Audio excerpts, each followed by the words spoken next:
My girlfriend said to me with complete coldness, "Your family's problems are none of my concern." When my brother was on the verge of ending up on the street, I accepted those words without arguing. However, when it was her sister who ended up getting arrested, I applied the exact same logic she had thrown at me. Now she calls me heartless while begging for help she will never get from me. Connor had moved into his own apartment the previous weekend with my support. He was thriving in every sense. He had been promoted to crew leader with a significant raise, had started a heavy machinery training program, and had even begun dating someone from his class. Before leaving, he thanked me for standing by him when no one else did. "You didn't just help me financially," he told me as he loaded his truck. "You showed me what real family loyalty looks like."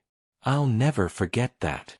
3 days later, Aisley moved back into her parents' house, taking her designer clothes and her entire makeup collection with her. Before the moving truck arrived, she made one last desperate attempt. "I know I was wrong about Connor and how I handled that situation. Are you really going to end everything we have over this?" "I'm not ending anything," I replied.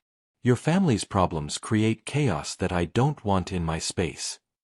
I threw her own words back at her from months earlier and watched as she realized I was using her exact logic against her. "Are you really using my own words against me?" she asked in disbelief. "I'm just being consistent with the boundaries you set in this relationship. If that feels cruel to you, maybe you should think about what it said about your original stance when my brother needed help." I watched her load her designer clothes into the Lexus her wealthy parents had bought her, and I remembered what Connor had told me.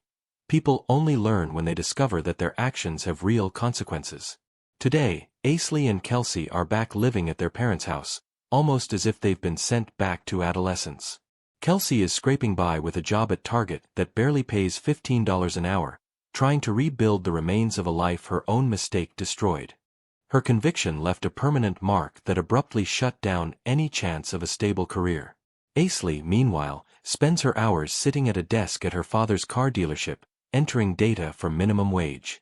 Ironically, even after returning to the same bedroom she slept in at 15, she can't stop posting on Instagram about new beginnings, personal growth, and chapters that strengthen the soul.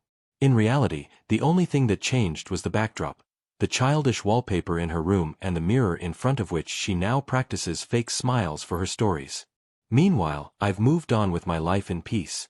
No shouting, no begging in my living room, and no dead weight from someone who only... The full story is on my YouTube channel, Reddit Dominion. Like, follow, and share if you're enjoying the story.